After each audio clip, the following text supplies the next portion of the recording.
and we've already had the Trust House Pools ask us to run it again over the summer, which we're excited about. Your support has allowed us to make these kind of initiatives possible, and it's been encouraging to see our ideas taken very seriously.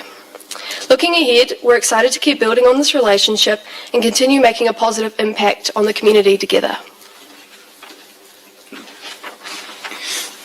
We'd also like to give a big thank you to Stella for her consistent updates to the Youth Council. Your efforts in keeping us informed and up to date make such a difference, ensuring that we're always in the loop and able to contribute our thoughts.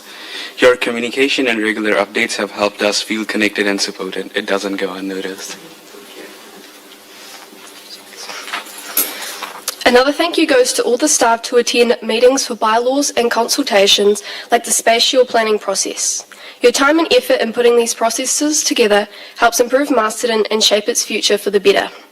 Your dedication and willingness to improve our home is hugely appreciated. So on behalf of the Masterton Youth Council, ngā mihi nui. Thank you. Just if you just hang on a minute, there might be a couple of questions that the councillors might like to ask. Any questions for the Youth Council? I've just got one, possibly, is from what you've experienced, what's the main experience you had in terms of decision making? Have you feel that you're contributing okay to the... Yeah, when we get asked opinions on things that the council are doing, I feel like we do have a chance to speak our thoughts and say what we think should happen and get that communicated clearly.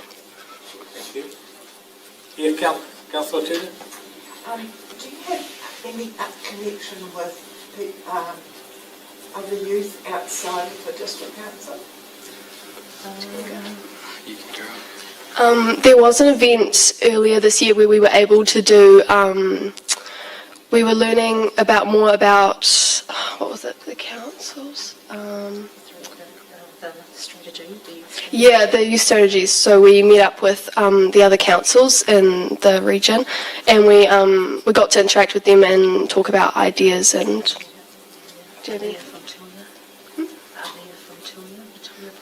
Oh yeah, and we got to meet Alia from the 2-year program as well. Is she part of your group? No. Any further questions? Well, if no further questions, thank you so much for coming along. From our point of view as a council, the Youth Council is extremely important to us because it gives us an idea of obviously what the younger people think. So thank you so much for contributing, and we hope we see you again in the next try then. Thank you. Thank you. Any late items? No late items. We're there before we move to page 6, minutes of the council meeting on August 6th. Somebody move their true and correct record. Move Councillor Johnson, seconded Councillor Bayer. All in favour, please say aye. Aye. Page 19, minutes of the council meeting August 20. Somebody move their true and correct record. Move Councillor Bayer, seconded Councillor Lennox. All those in favour, please say aye. Aye. Page 27, minutes of the council meeting August 27.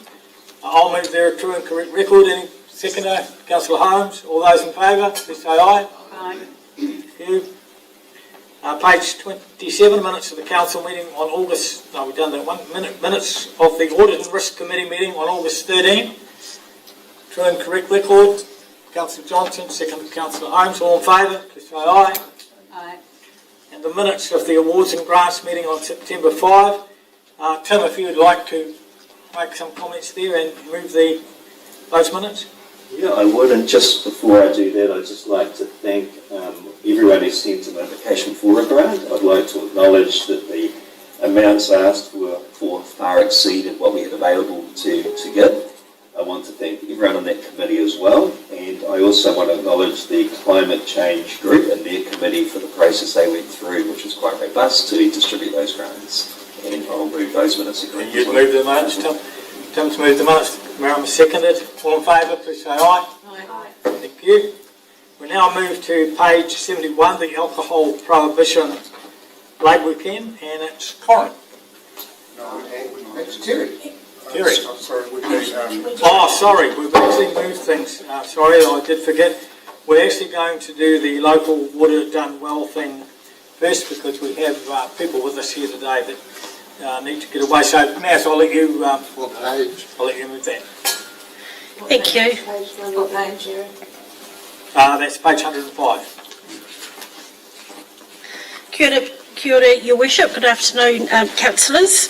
You have in front of you the paper for the local water done well company constitution and shareholders agreement.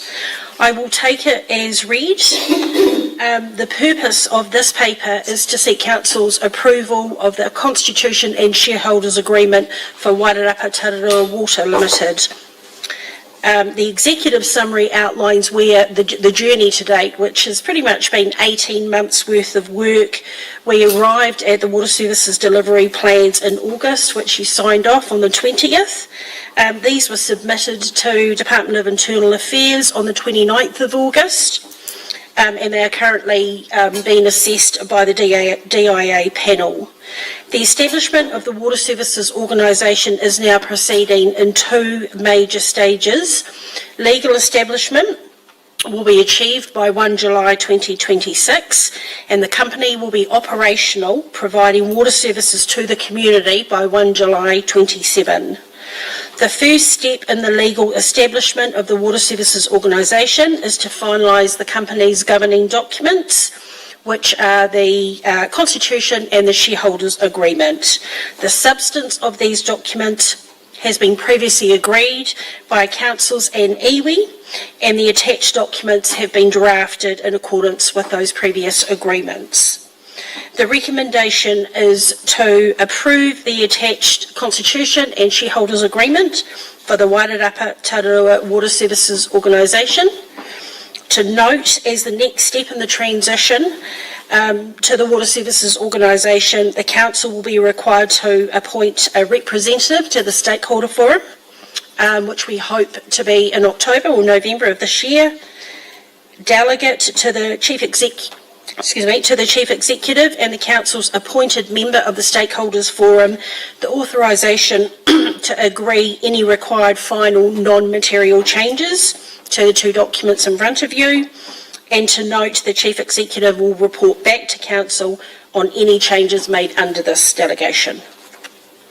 Thank you, Ms. Ms. We have people with us today. Yes, we have Catherine Meerman, the Program Director, who is working across the four councils leading this program of work, and we have Sydney and Amon from Balgully, who have been the legal advisors to Catherine on these particular documents.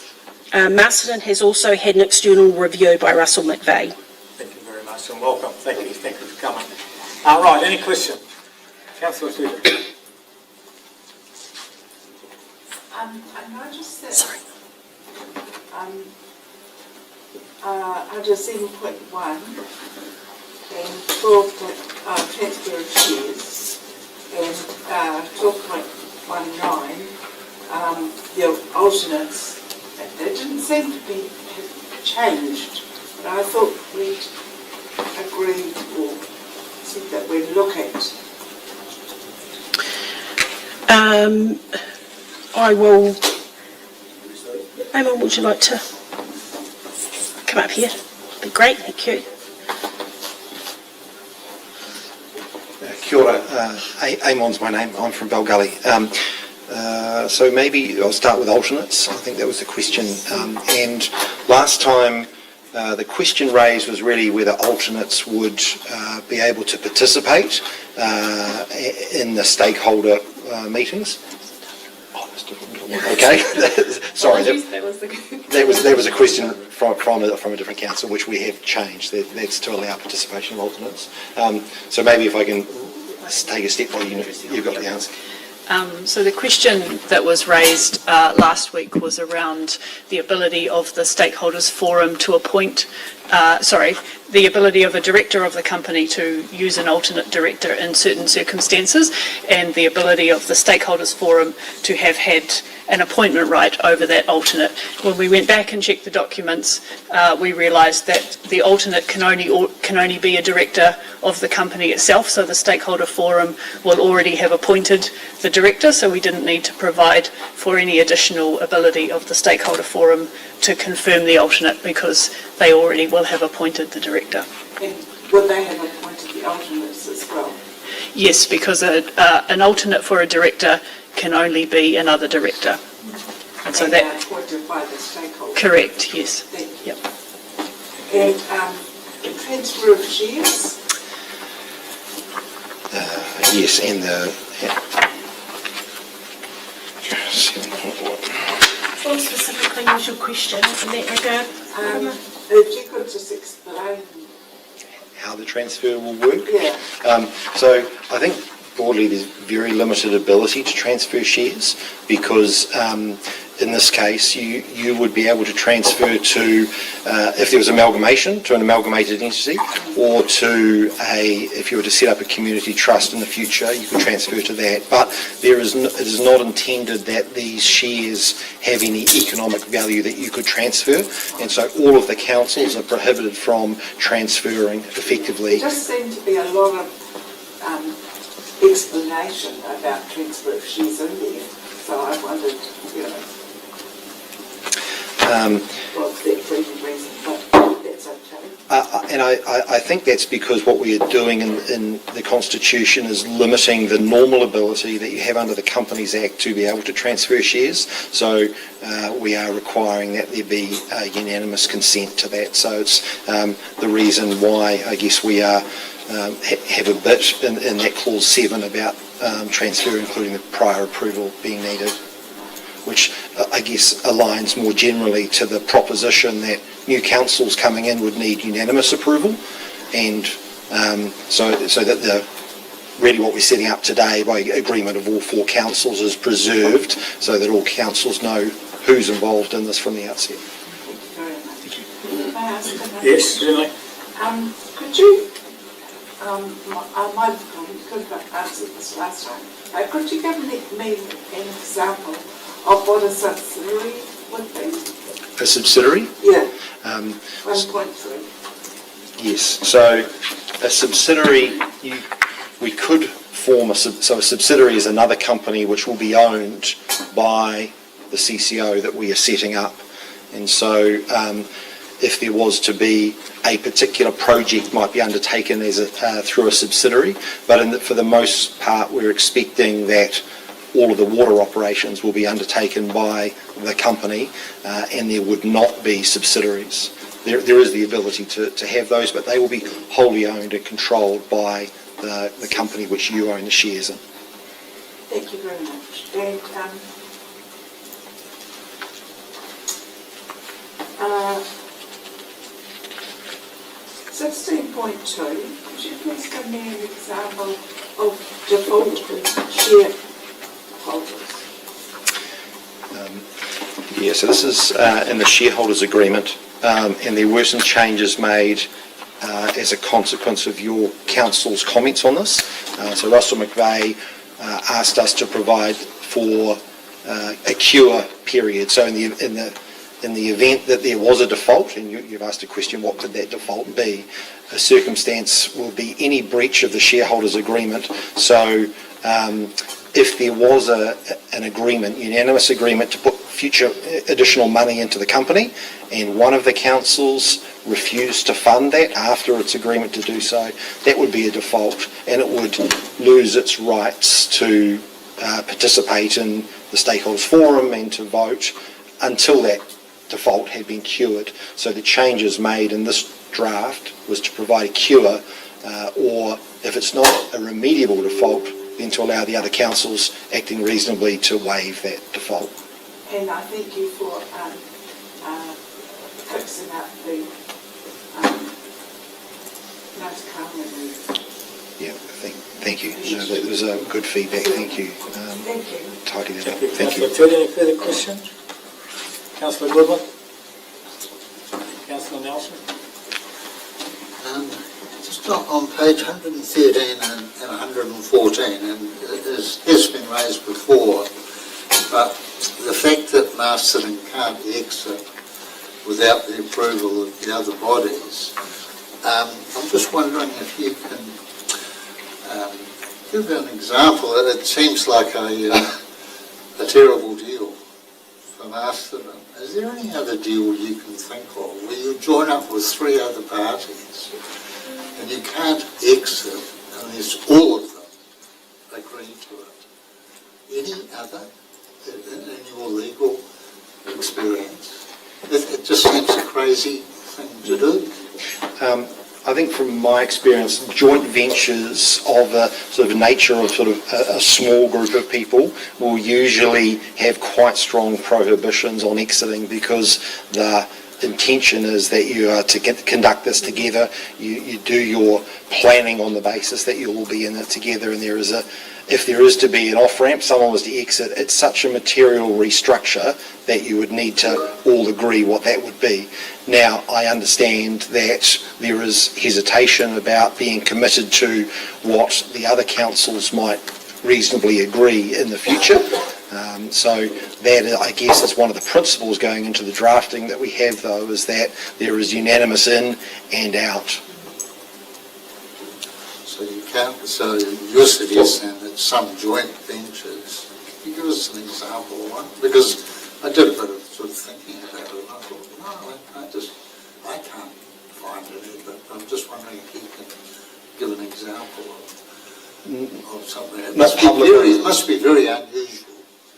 Yeah, in terms of particular examples, we see those in the drafting reasonably often, not ones I can particularly talk about. I can't think of a public one that I can off the top of my head. So we're setting, this is a precedent almost. No, I wouldn't see this as sort of precedent setting, but I think it's a relevant consideration for the council. But I think that the other question is, would you want your fellow councils to be able to withdraw without your agreement? And so it's part of that quid pro quo. You come back to the arrangement which you are signing up to. That is more of a commercial question for you to make a decision on than a legal drafting one. And my other question is probably for Naz, it's just at the beginning of on page 106, you say community feedback strongly supported with 60% submitted. I mean, we've raised this point before. It wasn't a referendum. It's a consultation program. And look, I'm sure some people ran away, got a lot of people to tick boxes, but they don't necessarily carry the same weight that, say, one submission, such as, say, Jamie Falloon's very detailed and impressive one. So it's time and time again, it's inappropriate to use a percentage of submission figures. And I just ask you if, you could stop doing that in your report. If you'd like to answer it. I'm happy to take whatever direction the CE provides in that regard. All right, well, we'll probably come to that later. Just, Councillor Goodwin, I did a lot of searching and I couldn't find a single example of a similar agreement to the one that was signed up for. Can you just, again, just following on from Councillor Goodwin, can you just outline the process that it would take for Masterton to withdraw from this agreement? Or what would we have to do? Say the conditions got so poor for us, for example, price standardisation, what would have to happen for Masterton to withdraw if we wanted to withdraw? Sure. Maybe just to start on the price standardisation point, I think that is one which you have reserved to, there will be no price standardisation without your consent, without all councils' consent actually. So that's a unanimous decision. If you were to go down that path, you would need to be comfortable with that.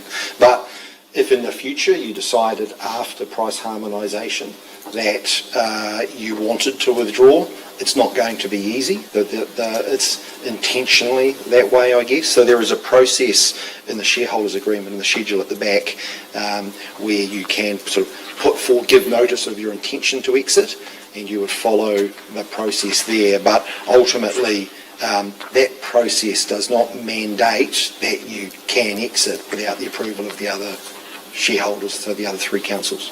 Okay, so even though we're the biggest council with the cheapest water in the strongest position, there isn't a way, an easy way for Masterton to withdraw if, say, price standardisation did come in from, say, the Commerce Commission before that 9 years. We still can't withdraw. Not without the consent of the other councils, that's right. So the considerations there are whether your withdrawal would materially worsen the financial position of the combined entity, or whether it would result in the company failing to meet its regulatory requirements. So those are what are prescribed as the considerations, but you're right, you're going to have to talk to the other councils. So again, just to make that absolutely clear, so this council is voting to approve a constitution that will lock us into something that could in the future be detrimental to our community, and we're doing it in such a way that any one of the other 4 councils could veto our right to pull out of that agreement. So it would have to be all 4 councils would have to agree for Masterton to be able to pull out, even if the situation was seriously to our disadvantage. It would have to require unanimous support from all of them. Just to clarify. To clarify, that's right. You require all of the consent of all of the councils in order to withdraw, if that's the way you want to do that in the future. I think what you should think of yourself as committing to is moving the water and its operations into a separate business in which you will have the rights under the Constitution and the shareholders agreement, but which the operations of that will be run by the independent agency in the future. Yeah, but thank you for clarifying that Masterton will be locked into an agreement that could be seriously to our disadvantage, and it's any one of the other 3 councils can veto our right to withdraw. So that's what we're essentially locking ourselves into today by agreeing to this constitution. Well, I think there's a couple of parts to your statement there, Councillor. Amon is absolutely agreeing to the point that we cannot exit unless it's unanimous. Everyone has to agree to that. But your statements around whether it's good for Masterton or whatever, we make no comment on that. The decision is with the elected members. Okay, so thank you for clearing that. So if things do go really bad, we're still stuck into this agreement. That's clear, isn't it? Thank you, Amon. As I said, you'll require all the council's agreement. Yeah. As will they, if they want to withdraw, they would need your agreement. Oh, that's good to know. Thank you. Okay, Councillor Goodman. This is a question about sort of constitutional law. I just wonder so if we vote today to accept this, which actually advantages quite possibly the majority or some other councils than our own residents, because we're giving up the right to exit. From a constitutional point of view, are we voting in the interests of the people that voted for us? Because it doesn't sound like it's quite possible that we're not. I'm just wondering, with your lawyers, if you could comment on that. To answer questions other than in relation to the shareholders agreement. I guess that I agree. I'm sort of straying outside of my ear. Other than I think you have to make a decision. The decision as a councillor that you're voting on to adopt this. I think the terms, the term sheet has been agreed and the commitment is done. So what we are doing is putting the documentation together for what you have already agreed, and the documentation, both the shareholders agreement and the constitution, reflects the term sheet within the parameters that have already been approved. So I think the commercial decision for you, how you vote as a councillor, is one that doesn't fall within my ability. For instance, if just saying we thought, oh gosh, we've pondered this and considered it, and it's too bad, it's too risky for Masterton, we won't sign off this constitution. I presume that it's going to be the easiest exit we'll ever get, because we won't be signed up to it. So, Councillor Johnson. Would that? I'm sorry, was there a question? for me. Well, yes, the question is, if we don't sign off this paper today and accept this constitution, it sounds to me that it'd be the easiest exit we would ever are ever likely to get.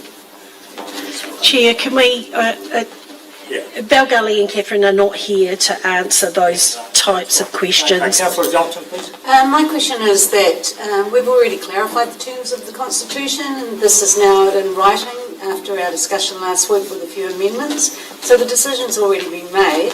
And my question is, do you want to relitigate it? I certainly don't. So I am happy to move what we've got in front of us. May I ask another question? Yep, further question, please. So if council chose today not to support this, what would be the next step in this process? If council, for example, actually thought, oh goodness me, we're putting our ratepayers at serious risk, and people around the table agreed, what would be the next step if that was to happen? Could it be the constitution is redrawn and we put in a clause that we would like the right to unilaterally withdraw? I think we would need to very quickly regroup because, over the last 18 months, a number of decisions have been made at this table which have impacted other parties and framed the work, the next piece of work. So given that we have passed the date to submit any alternative water services delivery plan, we would be needing to consult with DIA on how something of this nature might work going forward. So you're saying it's possible. So what would happen though? So it could happen. So we could go to the other councils and say we would like the right to unilaterally withdraw, and that could become part of a revised constitution. Well, I think, the resolution that is in front of you today is that you agree to adopt the Constitution and the shareholders' agreement. If you do not agree to adopt it, then we will need to regroup, as I said, and actually understand what position that places four councils in, and we'd have to consult with DIA. Oh, so that could give us a pathway to protect our ratepayers through the right to unilaterally withdraw. That could happen. I think that's a pretty unreasonable question, actually. Oh, why? Why is that an unreasonable question? What's wrong with that question? Well, you're asking for a judgment, and we are following a process, and this is the last step in the process, and your voting will decide whether you wish to adopt it or not. Okay, Councillor Johnson has moved the recommendation. I will second. We'll now move into discussion. Councillor Bayer. Thank you for the report. There's been a little bit of a talk just around here about the ability to exit from this. Just want to point out that twice in the last 15 years, I've entered into joint venture agreements where I could not exit from it without the agreement of the other partners. Both times after exiting them, it was done and it was financially advantageous to me. So don't be scared of something you know nothing about, guys. Any further discussion? Jump off the cliff and everything. No. Okay, look, no further discussion. I'm going to... I've got some, if I may. Yes.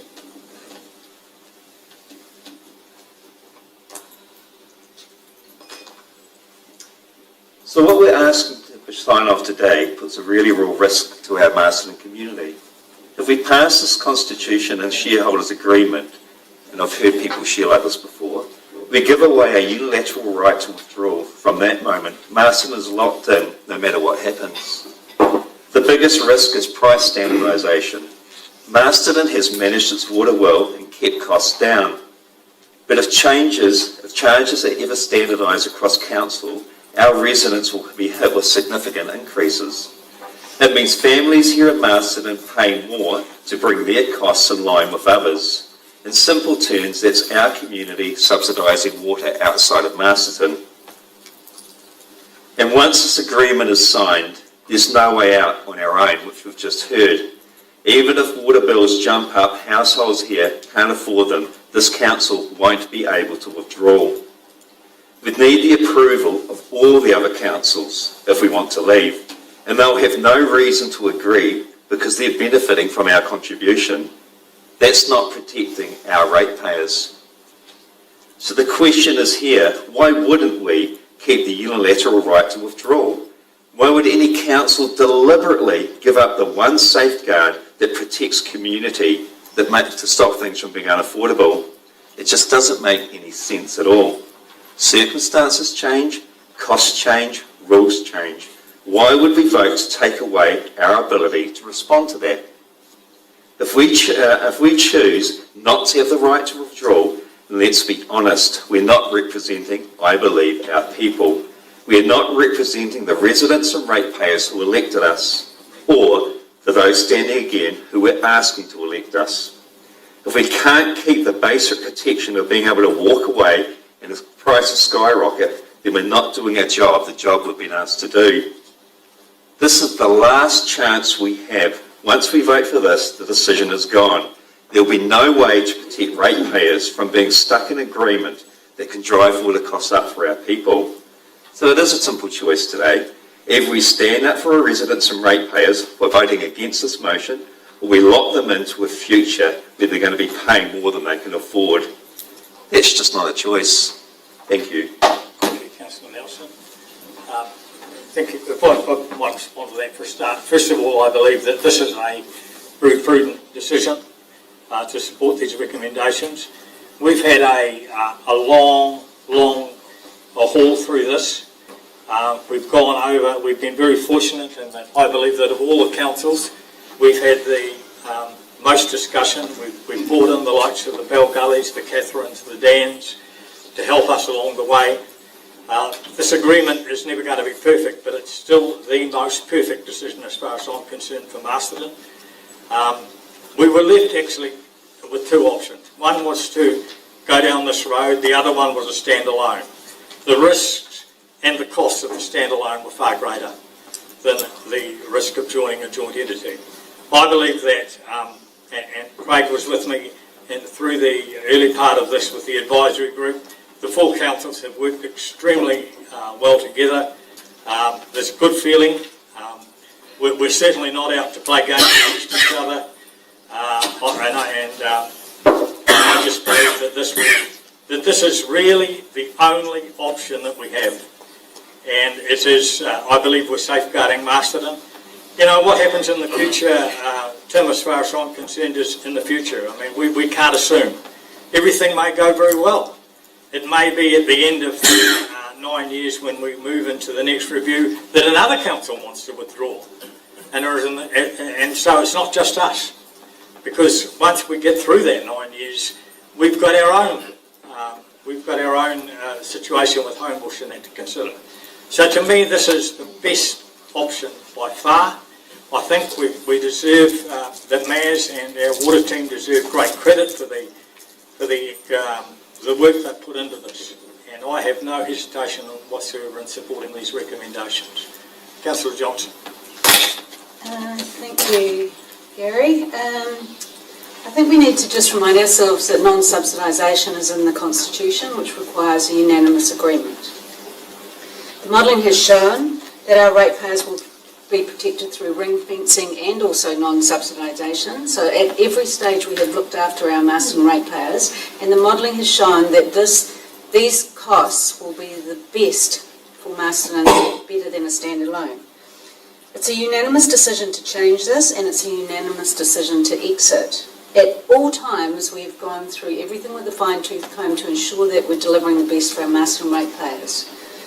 This is also about collaboration and teamwork, and also taking the advantages of joining with Wairarapa and Tararua.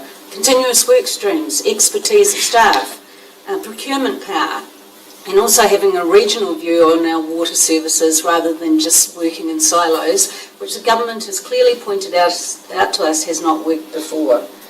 I'm thrilled that we're going ahead with this. It's exciting. I understand that the transition is going to be difficult and time consuming. I'd like to thank staff for all the work and the hours they've put in over the last 18 months. Let's get cracking. Any further discussion? Councillor.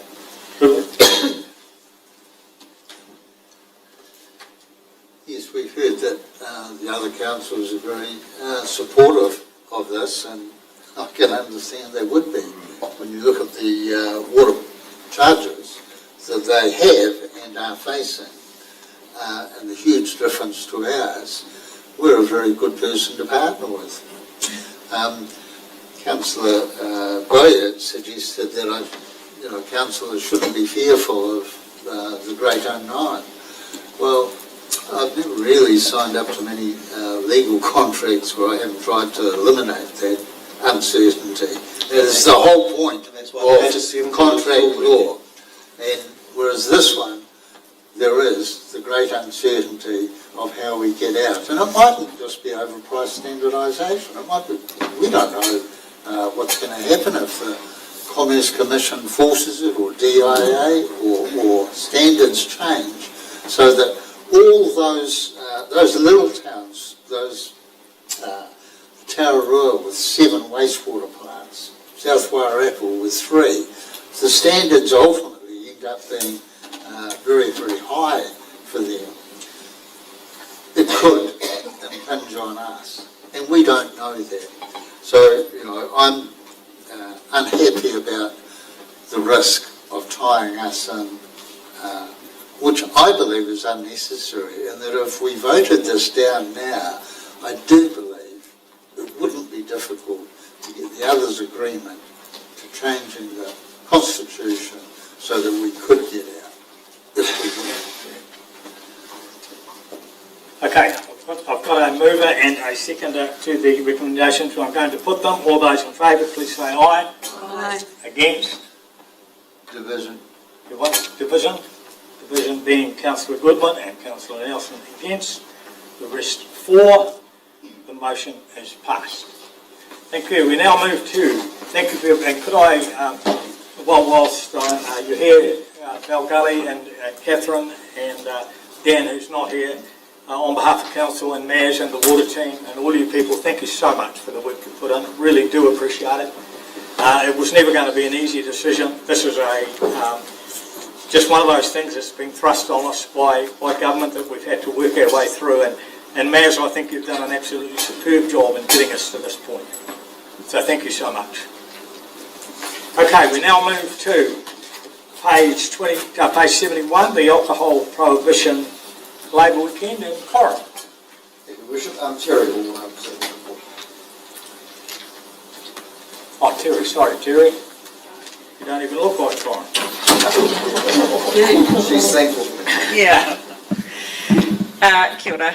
So this is a report for decision about alcohol prohibition for Labour weekend.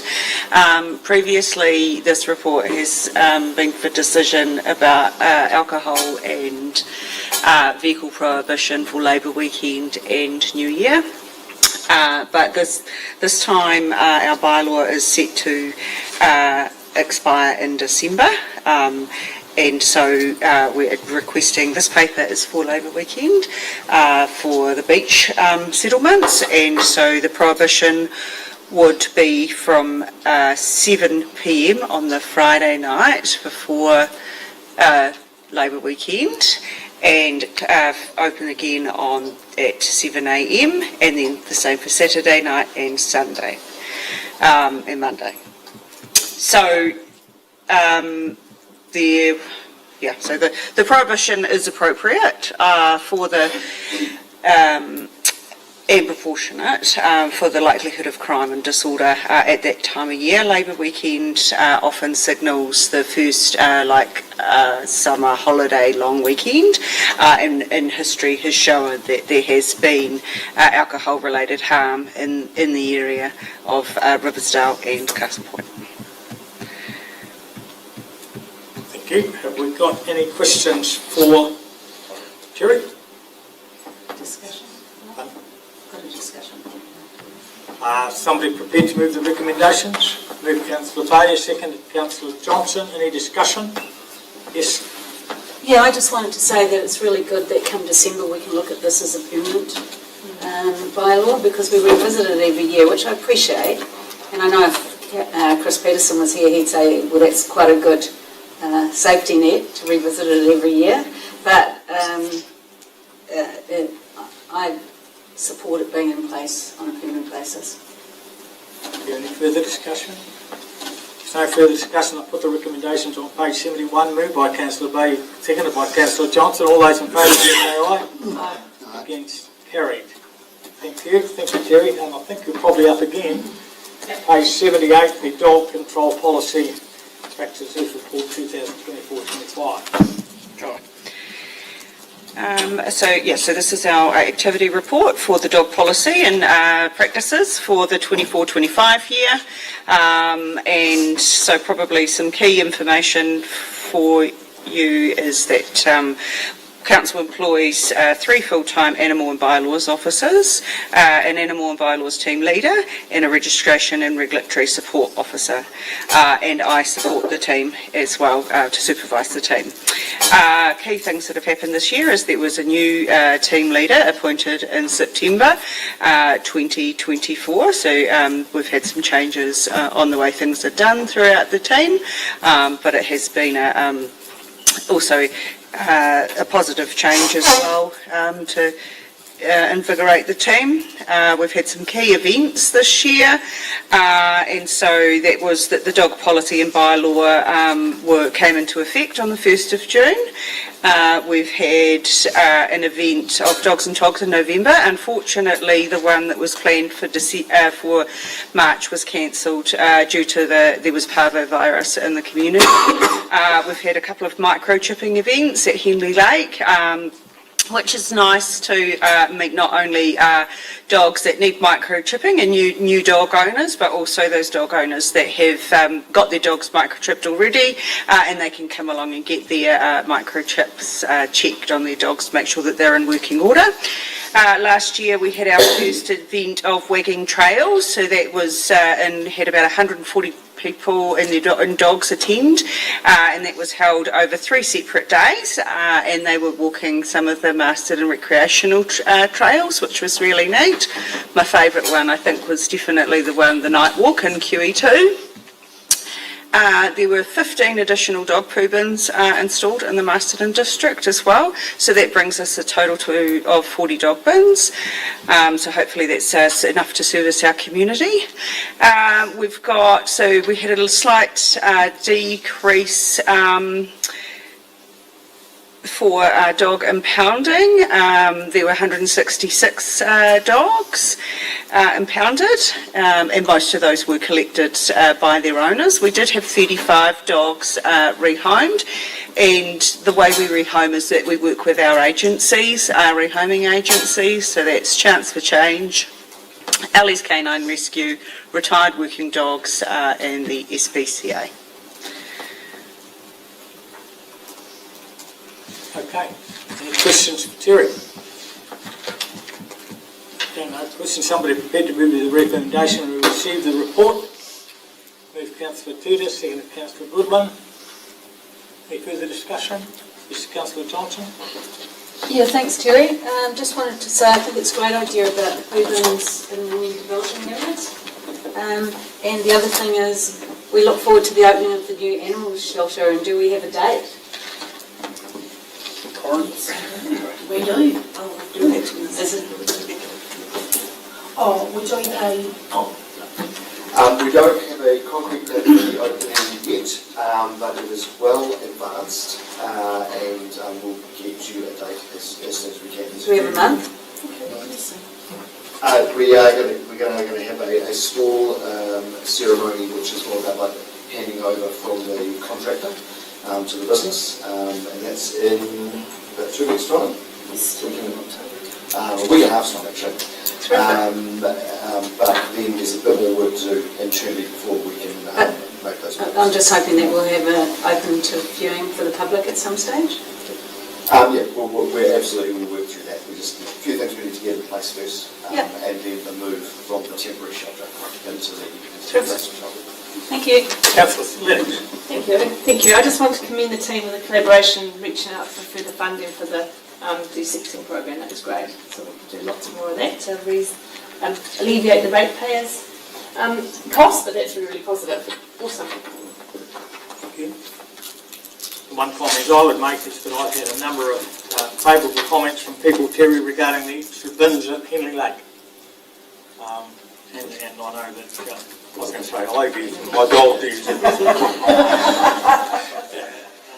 Quite often.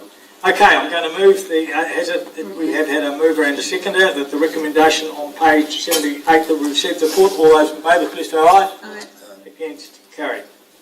Thank you. We now go to page 84, the adoption of the Wairarapa Consolidated bylaw. And Angela. Thank you, Your Worship. Tēnā koutou katoa. I'll take the adoption report as read, but I would like to draw Council's attention to a few points. So the Wairarapa Policy Working Group undertook hearings and deliberations in August this year and has recommended that you adopt the Wairarapa Consolidated Bylaw 2025. The Masterton's representatives on that working group are Councillors Boa and Nelson. During deliberations, the working group agreed to update parts 2, 6 and 8 of the bylaw. They relate to public spaces, traffic and beauty therapy. And this was in response to submitter feedback relating specifically to wheeled recreational devices on footpaths, traffic measures and the regulation of tattooing and other beauty therapies. And further details on these changes are in the table provided in the report. Now, the bylaw originally contained 11 parts. We consulted on 11 parts and the working group deliberated on 11 parts. Today, however, the bylaw contains only 8 parts because since the working group's deliberations, the Local Government Water Services Act has come into force, along with some unexpected consequential amendments. We were alerted to these in the first week of September. Those amendments mean that any water-related bylaws must now be made under the new Water Services Act. In our activity report, which is item 8.4 on the agenda, we stated that the 2019 water-related bylaws will expire in July next year. We've since received external legal advice that under section 263, subsection 8 of the new Act, they will not expire. They will remain in force until new water-related bylaws are made under the new Act. If Council agrees to adopt the 8-part Wairarapa Consolidated Bylaw, it will come into force on the 1st of November 2025. Carterton District Council has already adopted those 8 parts and they did that on the 10th of September. And South Wairarapa District Council will be considering them on the 8th of October. And I'm happy to take any questions. Okay, questions from Angela. Councillor Johnson and Councillor Goodman. Yeah, hi Angela, thanks. I just want to ask about the cat desexing and microchipping and enforcement. I feel that we're behind the 8 ball on this as a council, and it's been brought up a lot recently. SPCA are in favour of monitoring of cats, as are Forest and Bird, as are a lot of the people who are trying to protect our reserves, etc, etc. And I even had a text this morning from a gentleman who lives near Millennium Reserve, says as soon as it's dusk, all the cats go over there for dinner.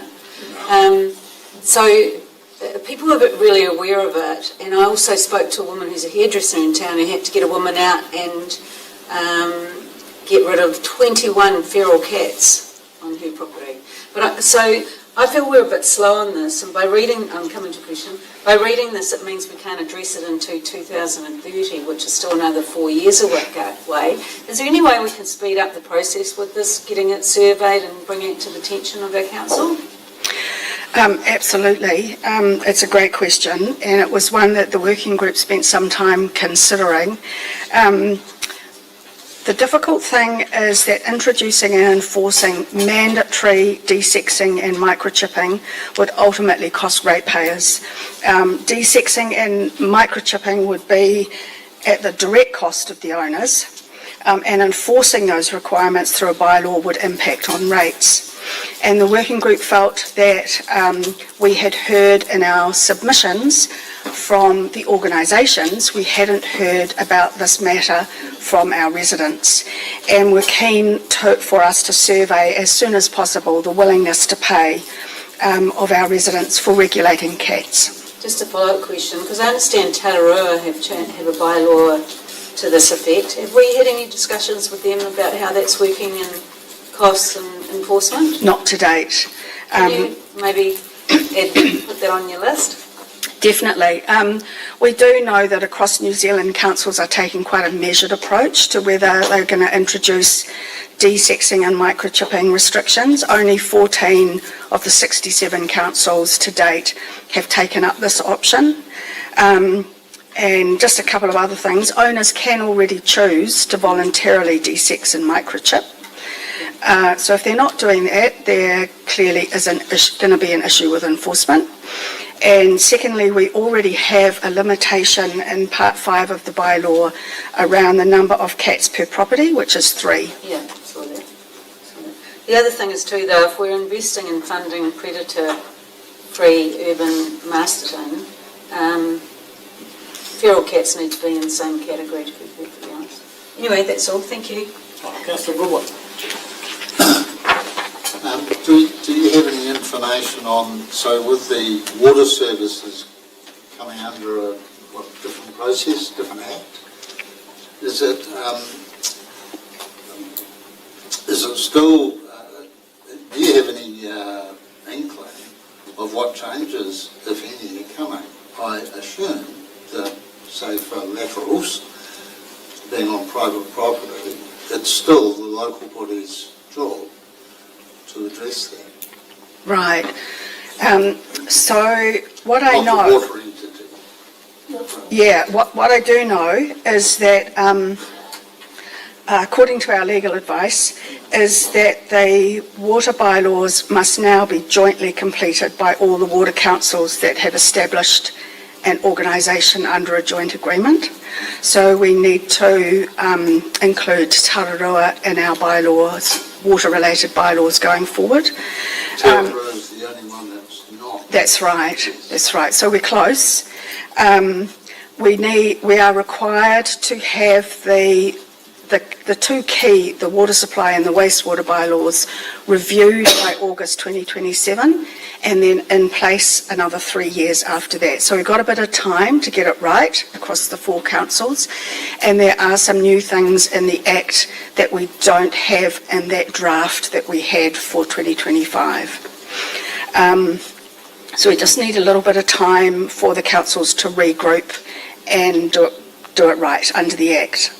So, I mean, if already we are aware of some properties with excessive water use, and some of those have been approached, are we going to continue to use that data to alert people to a problem?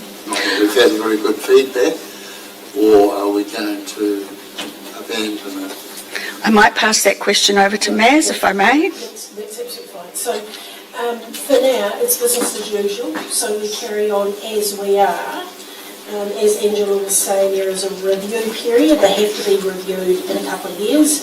We will do that in partnership with the other councils, and we would also be wanting to get the new entity's view on where the next bylaw lands. So operationally, there's really no change. Any further questions? No further questions. Is somebody prepared to move the recommendations on page number 85? Moved by Councillor Bayes, seconded by Councillor Holmes. Any further discussion? No further discussion? Yes, Councillor Goodwin. So the attachments, that 124-page attachment, which has got all the bylaws, is that a separate discussion, or is that included in this?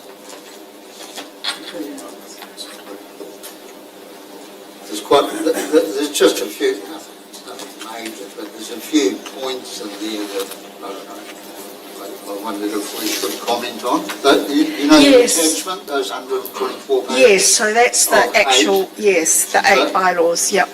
So my question is, are we dealing with that now? Yes. Oh, we are? Yep. Okay. Well, can I just flick through it? and I'll come back to you with my questions. I've marked them, but I've just got to find them. 124 pages. Sorry about that. That's all right. I'll ask a question. Yeah, Councillor Ted, if you like questions.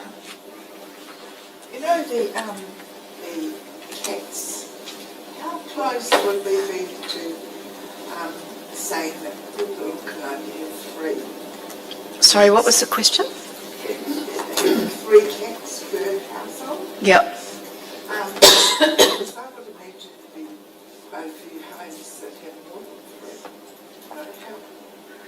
How I'm going to refer that question to the enforcer. Corin. Sorry, what was that?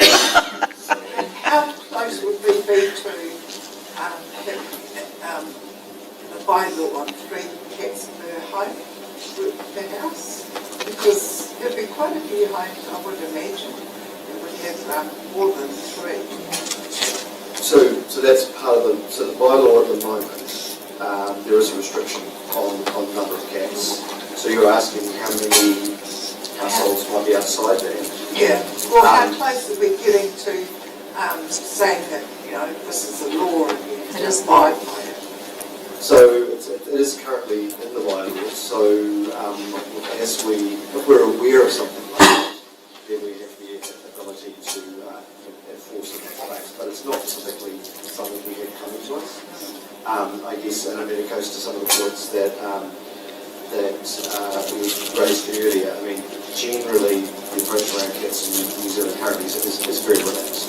Right? And so we know with that activity around with dogs and birds and that concern around birds, cats are very hard to control, much harder to control than dogs, and they roam very freely. So it's a difficult area to enforce it. But I'm not aware of anybody coming to us at any point saying, I've got concern about my neighbour's got 5 cats. But I'm sure there are plenty of households which have multiple cats. Any further discussion?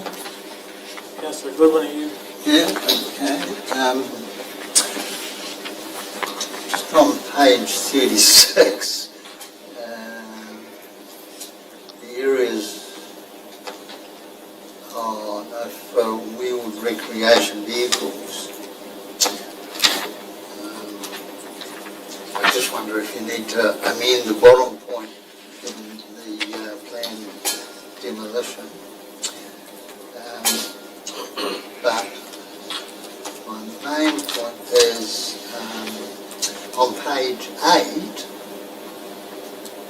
signage 8.3E, where it says must not affect the safety of pedestrians. I would have thought, I wondered if it should be something along the lines of, the convenience or functionality of the footpath, because that's sort of why we're doing it, isn't it? I just wondered if safety is a bit narrow a word to use. I understand what you're saying, and we can have a look at that. One of the purposes of the bylaws is to make Masterton safer for its residents. So that is an underpinning principle of all of the bylaws. Yes, but the classic is when you get two currently, you get a couple of mobility vehicles and a pedestrian. And that's right. 1.7 metres, and it doesn't work. The fireworks, is that, I shouldn't even know, has that always been the case? Because it's quite often, I mean, I live a couple of floors up, for months after could you help me out? I don't have the bylaws in front of me, so direct me to which part that is. 4.1, A and B, fireworks. What page in your document? I can't hear you. Which page in your document? Page 26, 4.1. So the paper copies are so much better, aren't they?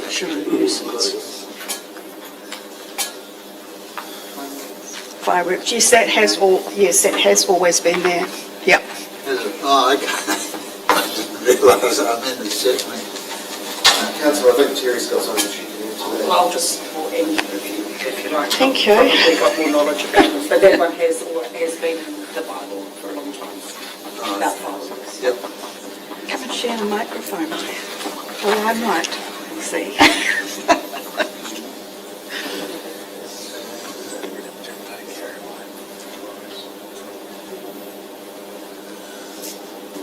I'll quickly spin through the rest, sorry. We haven't got much time. Oh. Won't take. I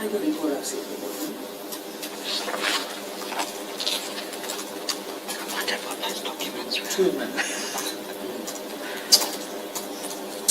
Oh, the page 48, the various areas, Castle Point and Riversdale,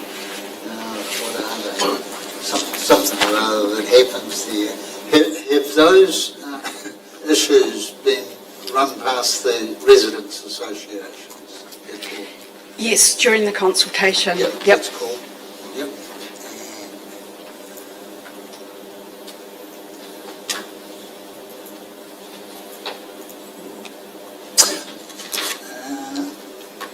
Page 58.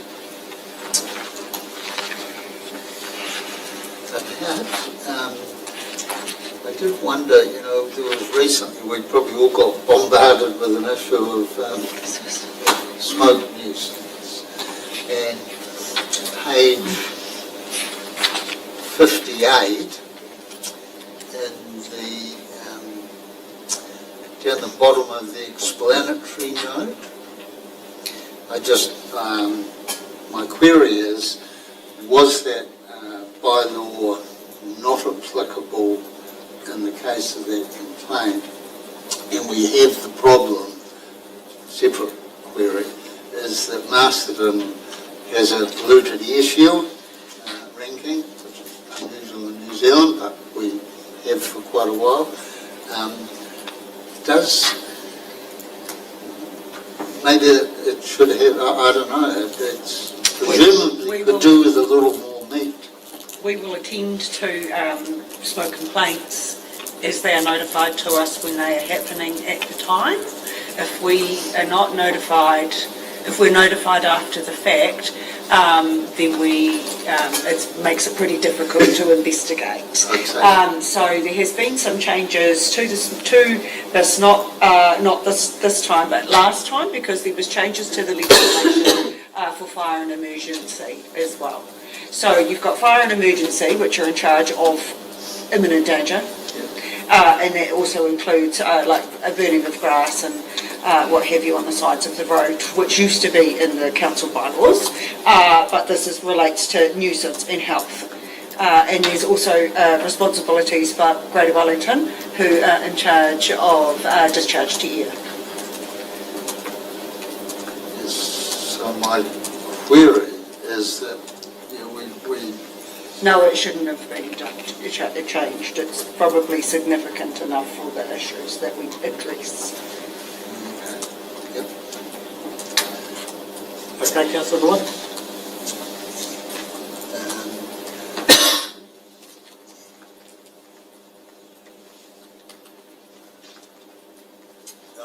Cats has been raised.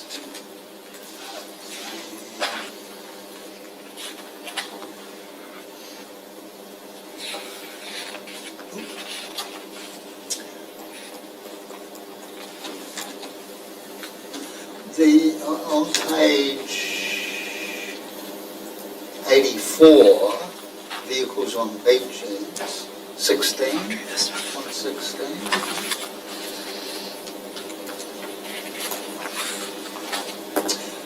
I just wondered 16.2 if the wording is a little restrictive in a manner, operating a vehicle in a manner to present a real or implied danger or threat to the well-being and safety of any other user. Well, I thought it should be the self too. If someone's doing donuts in their thing, I mean, that's by themselves, they're allowed to.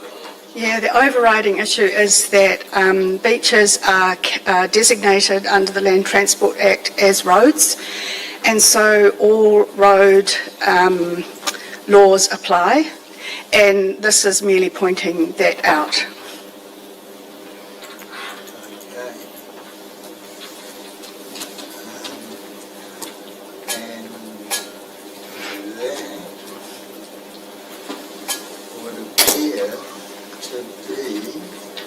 All my queries. Thank you very much. Thank you. Thank you very much. We've headed to the recommendations moved by Councillor Bay, seconded by Councillor Holmes. All those in favour, please say aye. Aye. Against? Carried.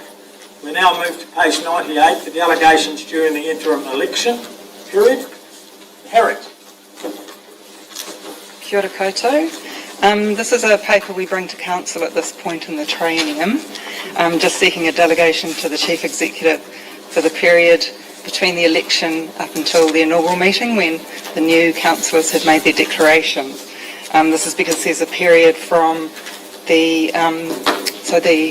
new elected members come into office the day after the public notice has been notified of the final election result, and between that time and they've made their declarations, they can't make any decisions. So we're seeking a delegation to the CE for that period from the election day to the 28th, which is when we've got the inaugural meeting scheduled for.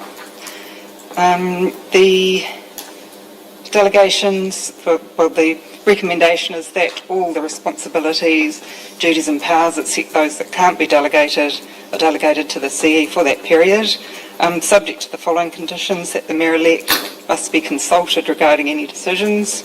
The delegation may only be used to attend to urgent matters that cannot reasonably wait until the first meeting of the new council, and any decisions made will be reported to the first meeting of the new council.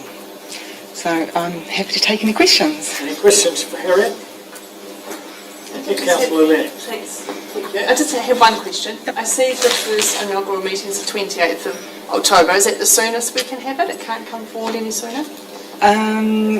It could come forward further, but we've generally had that date to enable us to bring elected members up to speed before that meeting. Okay, cool. So there's a number of things that we cover in the induction in those first 2 weeks. Before the actual meeting? Okay, Yeah. cool. I just wasn't sure if they have it after the meeting, so that's good. Yeah. Sounds like it. Yeah. Thank you. What can occur though is the Chief Executive can swear in the Mayor, the new Mayor, earlier if need be.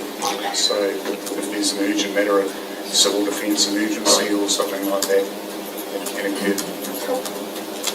Councillor Bay. Question. How would be an act? Oh, you're okay. An example. Okay, somebody prepared to move the recommendations on page 98? Move Councillor Curtis and then Councillor Lennox. Any further discussion? All those in favour, please say aye. Aye. Thank you. Now go to page 180, the annual report 2024-25. David. Thank you, Your Worship. Kia ora, councillors. This report is an update from the information we received at the Audit and Risk Committee meeting last month.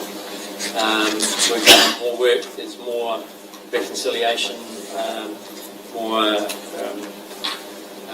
surety around the numbers. We are at the last stages of preparation of the annual report. The auditors start with us next week. So the overall result in terms of the statement of revenue and expenditure is a surplus, an accounting surplus of 5.4 million. But that includes other gains and losses, and those other gains and losses generally are valuation changes.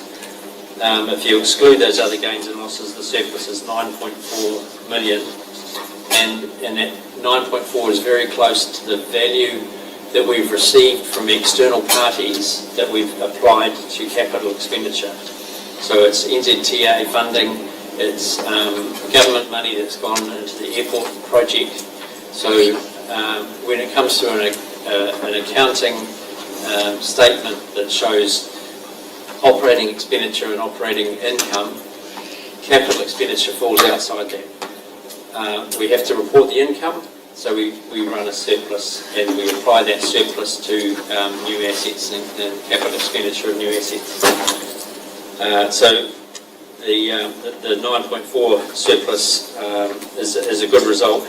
and matches where we expect it to be in terms of budget and planned revenue and expenditure. In the annual report, the benchmark information that is mandated to report on, there's a balanced budget statement and graph. That graph will show we are 104.6% of our balanced budget. So we're above 100%, which is where we need to be.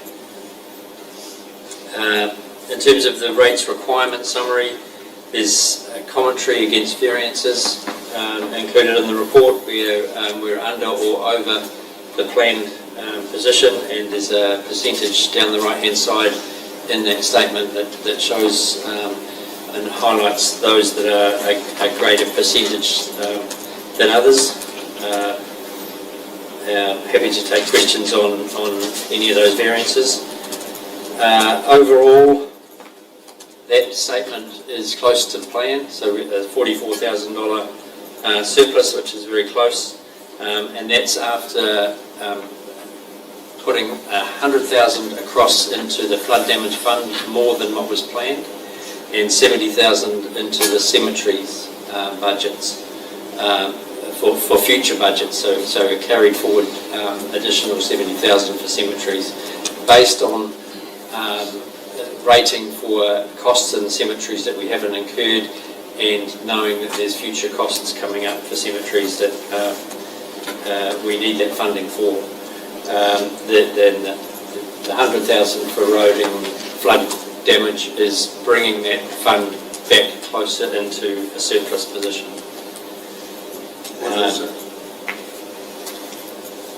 The current balance is around $600,000 negative.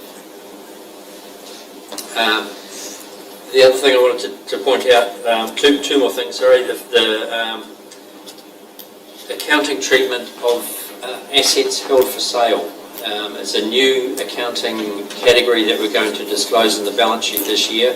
We're transferring some of our assets from our normal buildings and land assets into a category called assets for sale, or held for sale.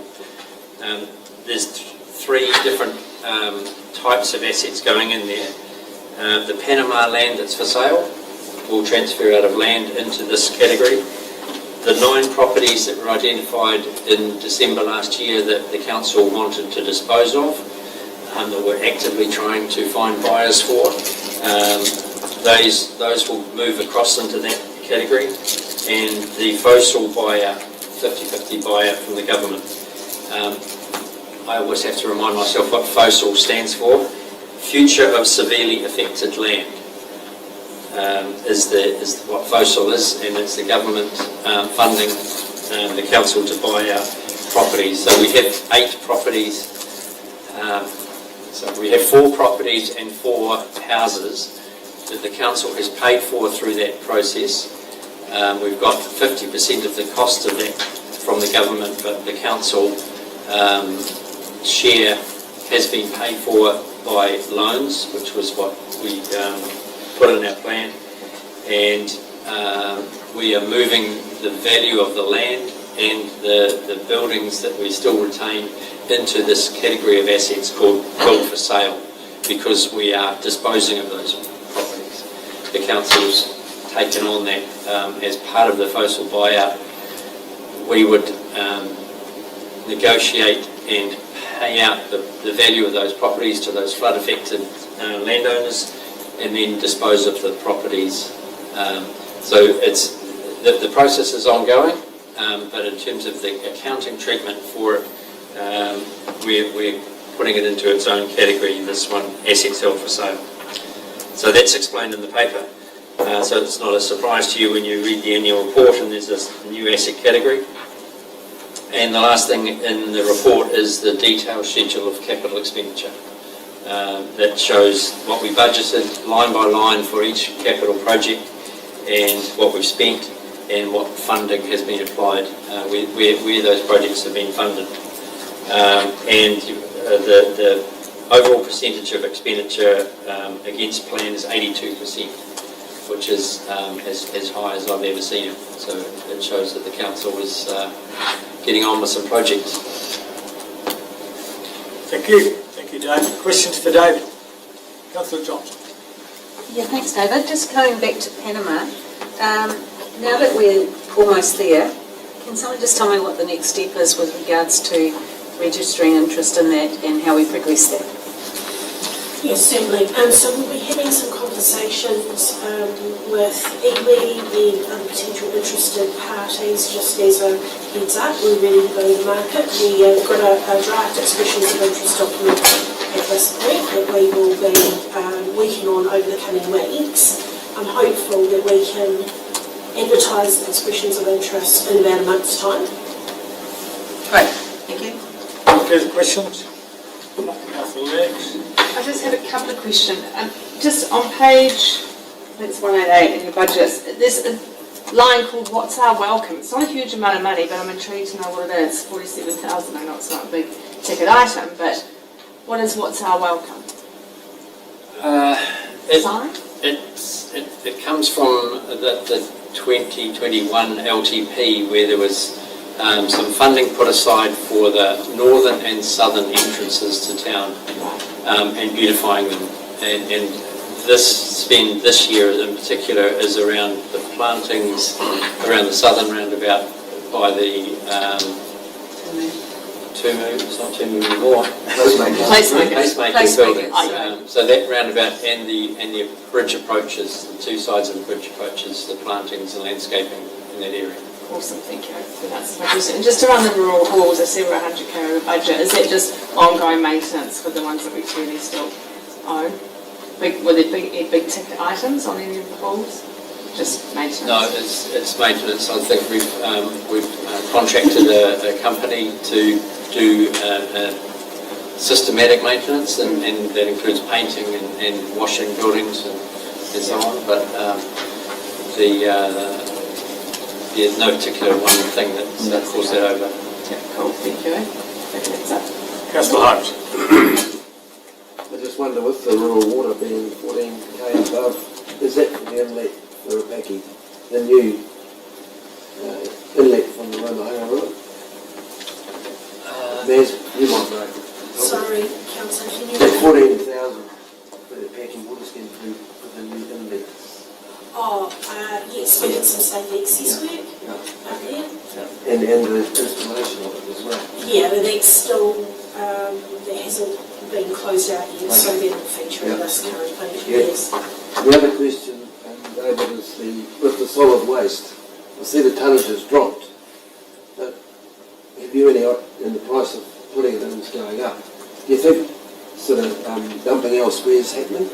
And roadsides and things like that? It was just a query. When I looked at it, I thought, oh, well, there's the answer. So a lot more rubbish being dumped on the side of the road. No, we don't have an increase. Terry would know in particular, but it's very low in incidents in going and picking up rubbish from roadsides. It's not a significant problem. But the drop-off in tonnage can have all sorts of factors influencing that, and the building industry is one of the biggest. So construction demolition waste is significant, and if the building work is dropping off, then the tonnage will drop off. Thank you. Councillor Johnson. Yeah, just a follow-up question, because somebody brought it up about the rural halls. You know how we talked about the assets for sale in this paper. Can you just let me know how we are progressing with evaluating our rural halls and progressing that conversation with the communities? Yes, our intention is to bring that back after the elections when we have the next council. Thank you. Councillor Bogan. Page 183 under other losses. Can you explain to me what mark-to-market valuation of cash flow hedges is? I've never heard of it. The short answer.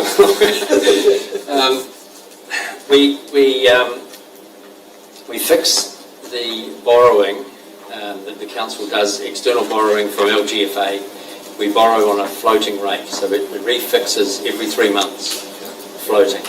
So to give us more surety of interest rate fixed for longer terms, we take out swaps and fix them for 2, 3, 4, 5 years. And those swaps are valued at year end as to what the future cash flow is above or below the current interest rates of the swap market. And as interest rates change, we may be gaining or losing. So the future cost of those, or commitment for those swaps, is what we value on our balance sheet, and the change in value has to go through the profit and loss account. So it's a value change on the balance sheet that is not cash, and if interest rates start rising again, our swaps that we've fixed here will suddenly be below the market, and if we're below the market, then we've got a positive value. If our swaps that we've fixed are above the market, and they are at the moment as the market's dropping, then we've got a negative valuation against those swaps, and therefore we have to book the change in value through the accounts. Thank you. Thank you, David. Councillor Tudor? I put the water race. Is that ending soon? It's the council has instructed staff to close the race and not renew the consent.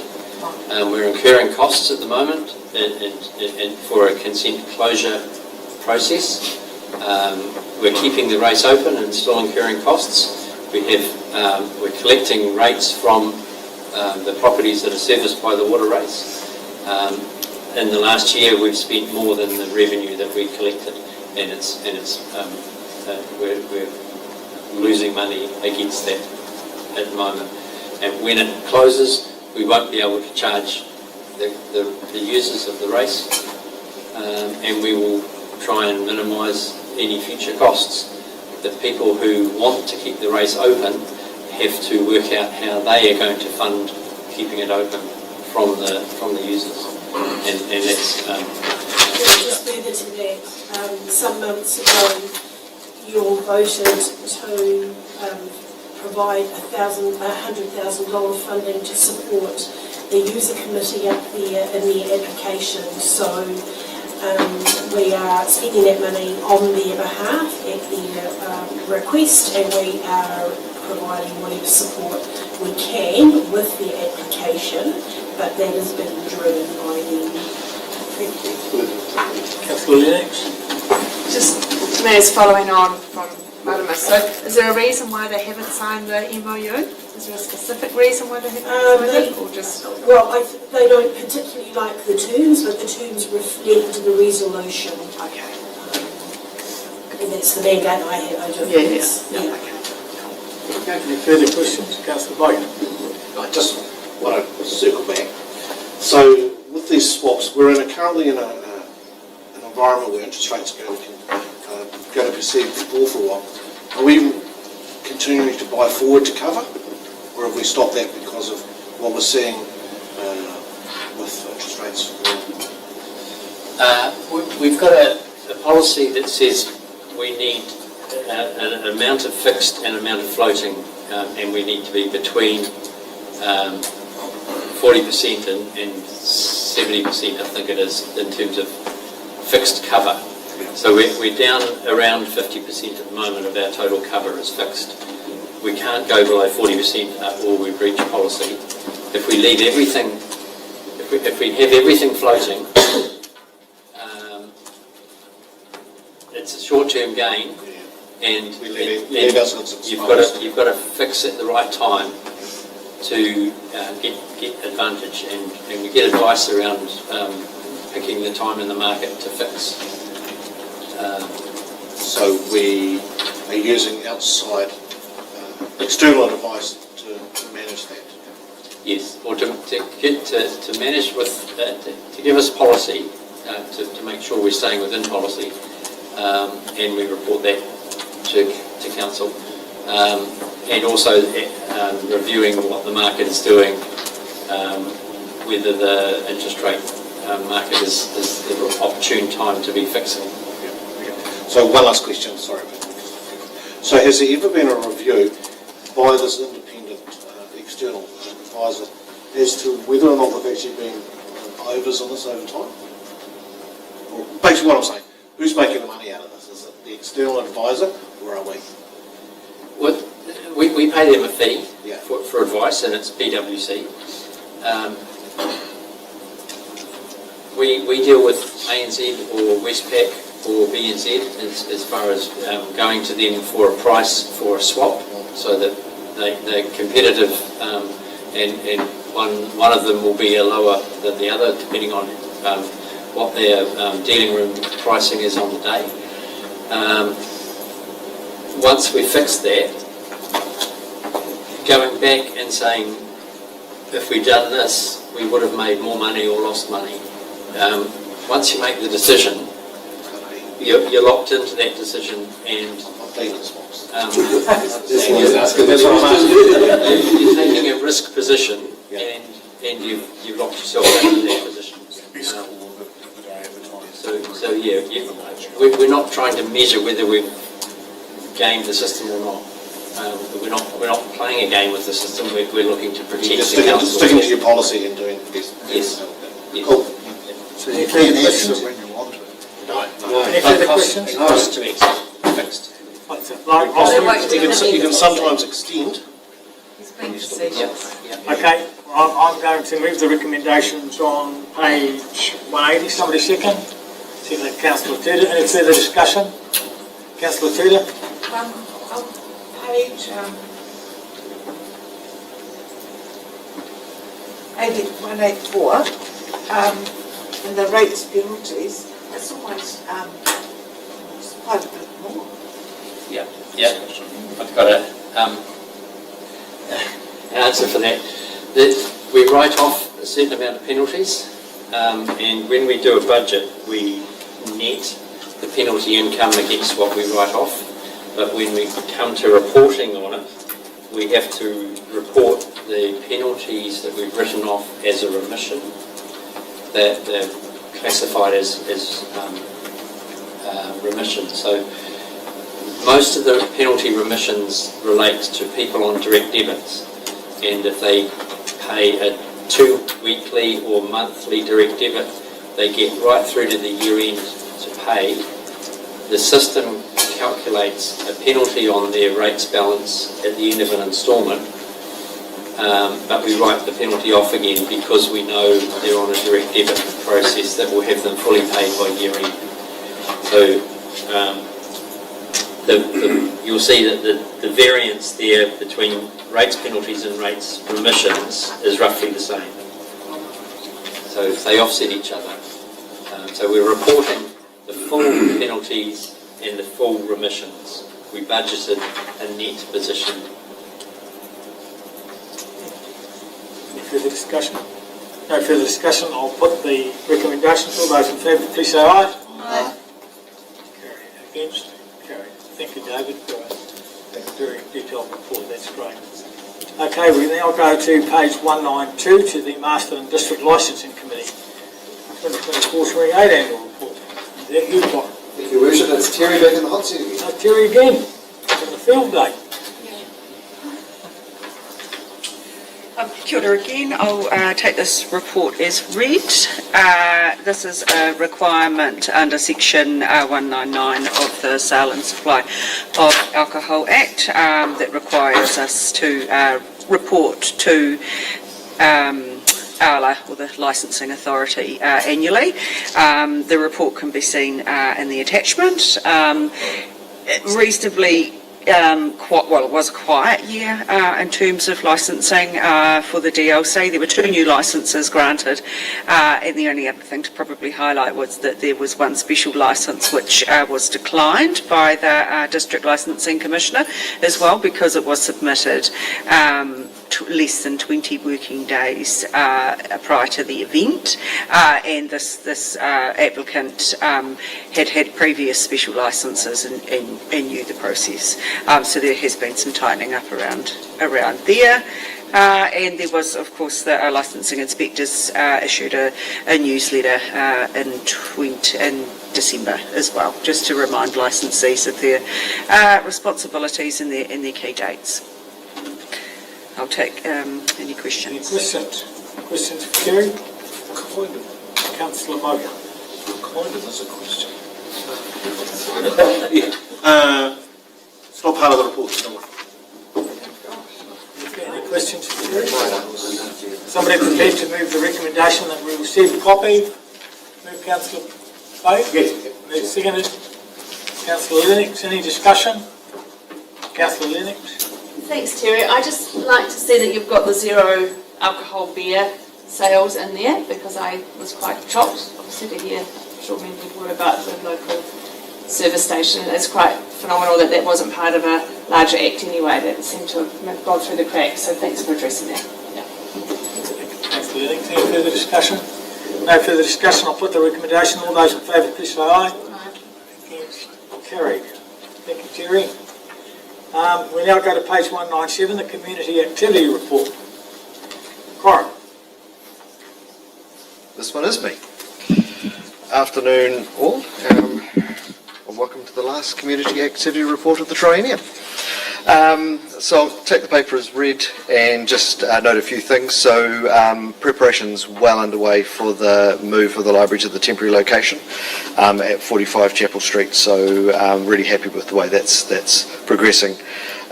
Customer Centre, another busy 6 weeks, so just over 1,200 SRs, but in particular just note you may remember we moved to a new after-hours call centre, and that's working really, really well. Really happy with the performance in that space, so it's great to have that working nicely as a part of our overall customer centre. In the ComDev space, the very successful cultural festival. It was a great day with 13 performances and 13 vendors, but also the team had to pivot because of the weather to the indoor venue, and that worked really well. So we were happy with the way that whole thing played out. And now we're under preparation for Halloween on the 31st of October, which is also always a very popular event in the community. And this year the Haunted House is going to be run by the Masterton Theatre Company. They've taken that over in its entirety, and that's fantastic to have a community group who've reached out and said, we want to be part of this, and we can bring our talents to actually making that work really well. And the Christmas Parade, which is on the 29th of November, we're underway in the prep for that, and 10 registrations so far. In the environmental services space, in the parking thing, we've got a defended hearing coming up, which is the first time in a while, and that's really symptomatic of the fact that we're doing more enforcement these days, and more enforcement leads to more hearings potentially. So it's part of that whole cycle.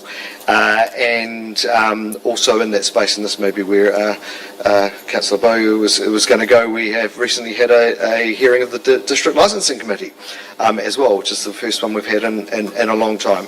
And that was with our new Commissioner and Chair, and in fact new committee, and that process went really, really well. And it was great to see that playing out, and kudos to the staff who supported them in doing that. And just finally, you will note in a previous report there I made mention of the dog attack that occurred, and just want to note there was a really thorough investigation by the team, which led to a really positive result in terms of both the animals themselves being removed, but also the victim being really pleased with that process. So it was great to see that play out in the work that the team did. And I'll take any questions. Any questions for Corin? Councillor Boyer. Just on that DLC hearing, Corin, there was a little bit of a conjecture and stuff that in the paper around this. Has the determination been released yet? Yes, it has. Yep. So the determination is released. It is public. So a truncated licence was the outcome of that hearing. Thank you. Further questions, Councillor Goodwin? Councillor Tudor? Yeah, the taking care of business sounds very positive, and I just wondered, is there any thought of extending that to some of the other regulatory consent issues which we seem to have some problems with from time to time, and just wondering if council could likewise just have one of the staff objectives being to assist people, which, you know, I know all sides to arguments, but sometimes we hear about it where the process is maybe not that user-friendly. Thank you, Councillor. Yeah, we are always available to be able to assist people with their applications or consent applications, and so that early engagement is important with the council to make sure that they're on the right path to be able to do that too. So you're saying we're already doing it? We are doing that. Could we do it better is the question? Oh, I think we can always do things better, absolutely. Yeah, but we can't go in year after year hearing that, you know what I mean? What's the program to... I think we do a great job as it is at the moment, but again, the important thing is that people that are seeking a consent, for whatever consent it might be, building consent and resource consent, my recommendation is that they meet with council early so that we're very clear on what's required to move forward and achieve that in the least amount of disruption in the most convenient way.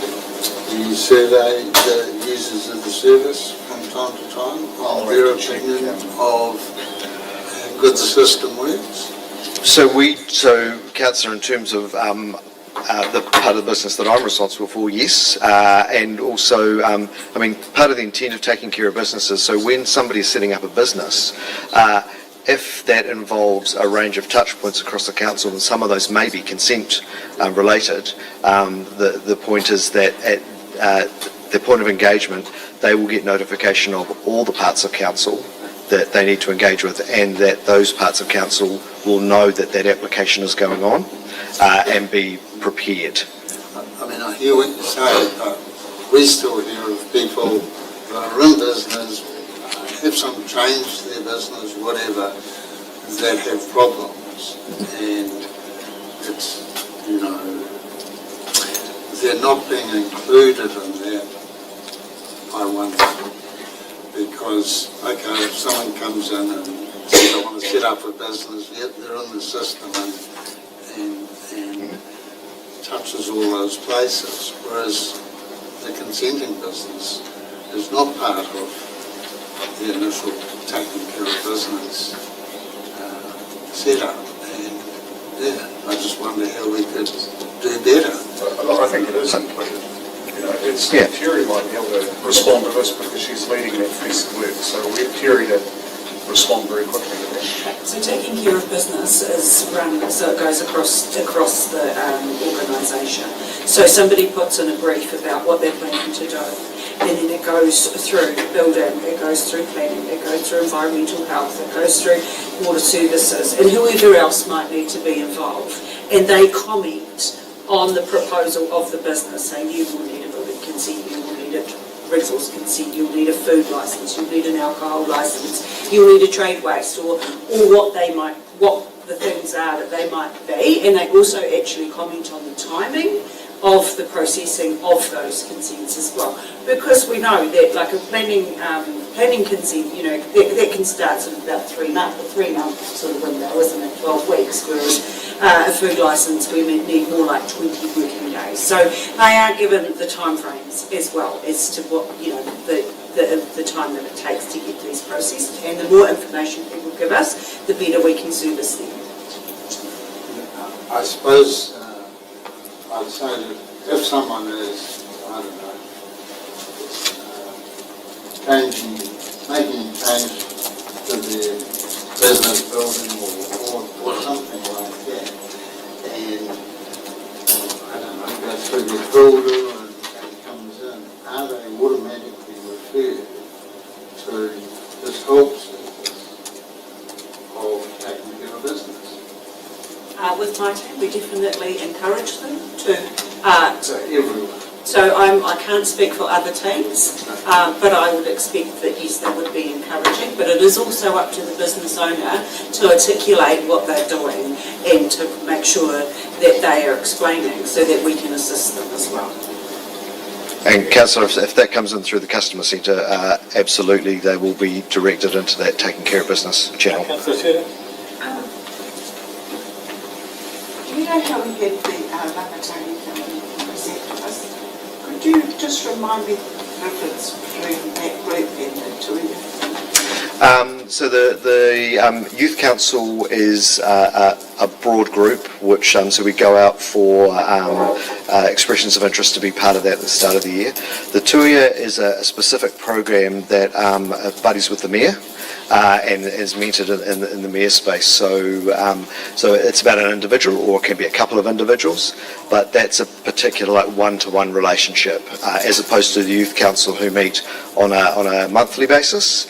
And the idea is that that's a growth space for those youth in the Youth Council, and we are increasingly trying to include them as we've got council papers coming through, so that we get that youth perspective as those papers are prepared as well, which is the real intent of the Youth Council, right? It's to encourage participative democracy from a young age. Thank you. I've got another question. Yes. The white typical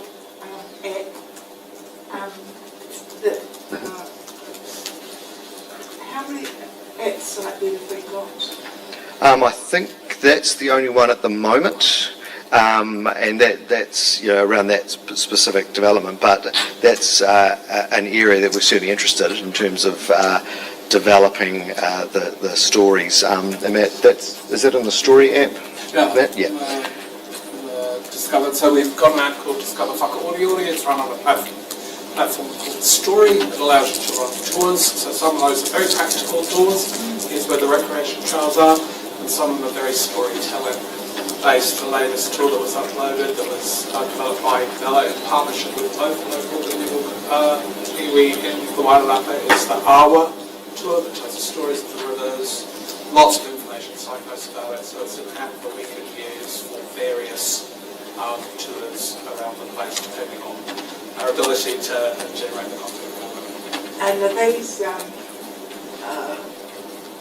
public? Yeah, absolutely. Downloadable on Google Play Store and on the Apple Store. We encourage anyone listening to go there, look up, discover Whakaoriori, download the app, and have a play. Thank you.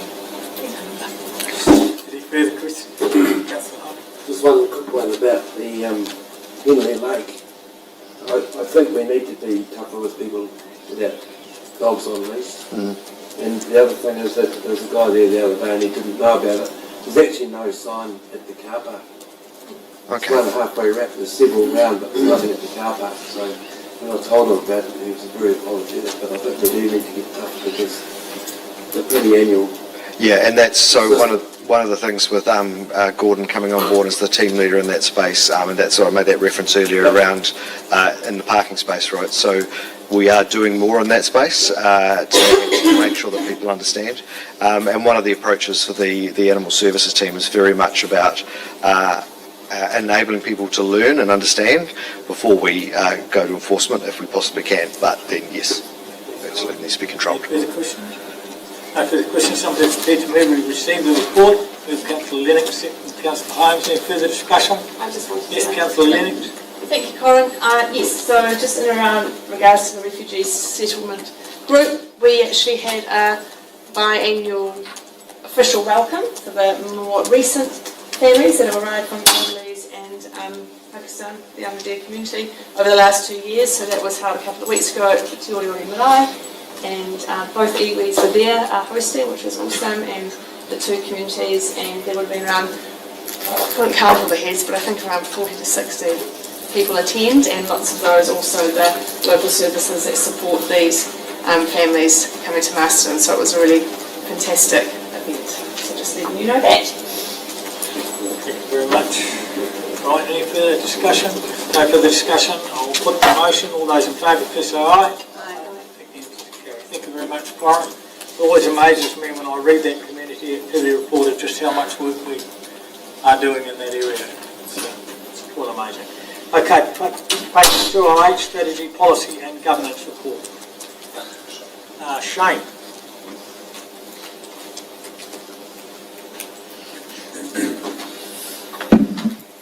Kia ora, councillors and your worship. I'm stepping in for Karen. Karen's currently on leave. So I'd just like to run through the paper and the updates that we've got in there. There are just a bit of information there for your information, but we'll delve into a couple of areas. So the first one there is we have around the RMA, and just noting there that the interim changes have been given effect, and yet those big changes, the new bill and what they'll introduce, should be out maybe later this year and introduced early next year. So when that happens, obviously we'll have a lot more to talk about, and we'll bring that back in terms of the impacts for council. Under the Local Government System Improvements Bill, at the last council meeting, we had the MDC submission on that it was approved, and we're just rounding back today just to say yes, that was lodged back to the select committee, so that's been completed. The drinking water standards, earlier this year, Tamata, Arawa, they consulted on the requirements for small drinking water supplies. It's hard to believe that it's not been regulated up to now, and they've come up with 3 acceptable standards for people to use to comply with. We've had a look at those standards. We don't think there's anything of concern with them, particularly as we've been monitoring and reporting on the Wainui water catchment scheme for quite a while now, and don't see that there'll be any issue with that complying with those standards.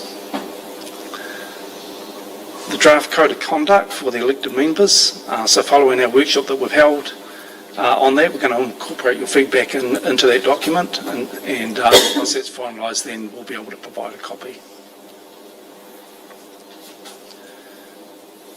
More regionally, locally, we've got the housing and business capacity assessment work going on. So that's really looking at the future housing needs for the district, and that work's continuing, and it's hoped or thought that that'll be on track and completed by March 2026, so we don't see any hold up with that. The future development strategy, looking at well-functioning environments, that is also on track. The committee that leads that notes that there is, I suppose, quite an inception with the new spatial plan and the kind of overlaps there. So they're looking at how that strategy then aligns with that new spatial plan requirements that we need to comply with.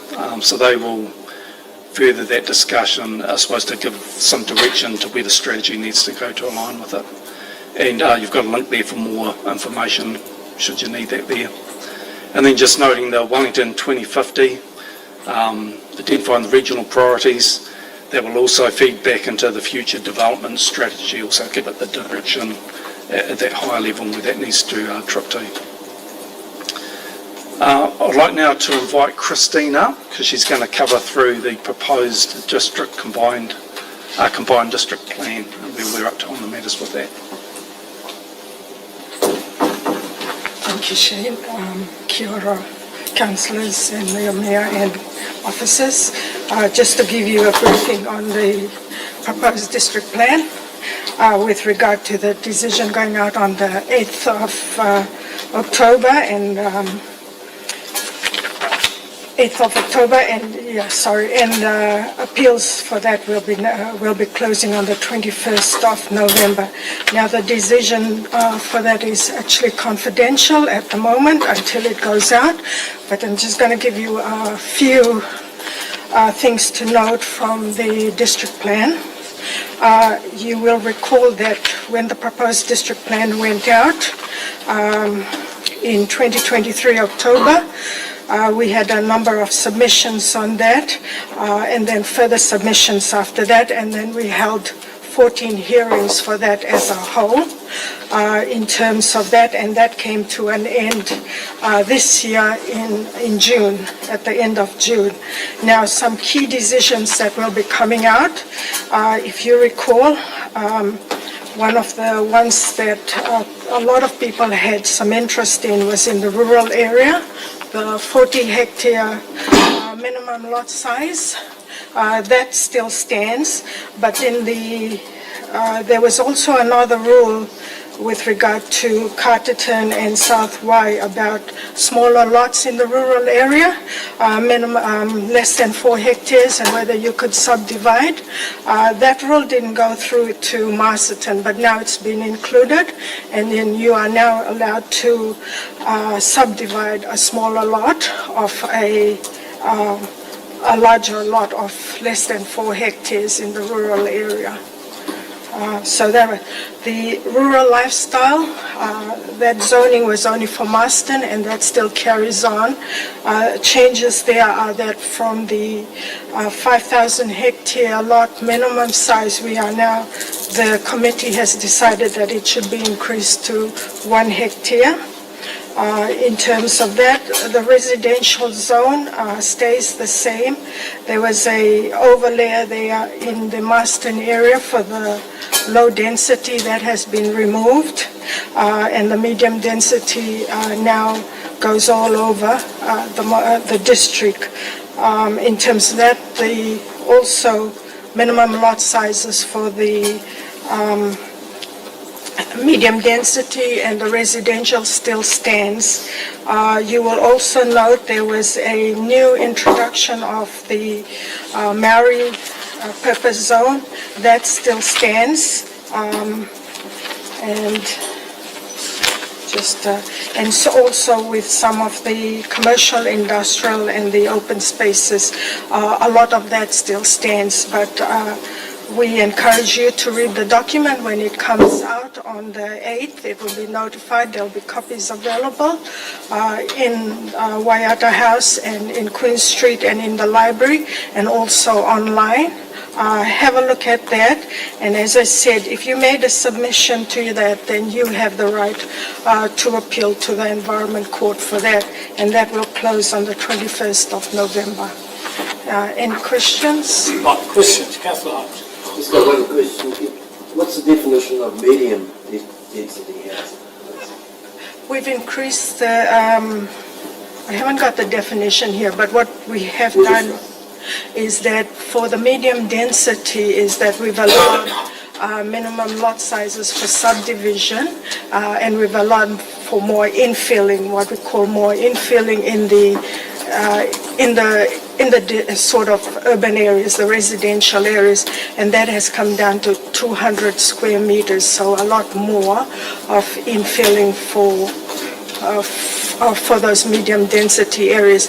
If you're in the general residential, you normally will be allowed the 350 square meters, but now the medium density is the 200 square meters. And any limit on height?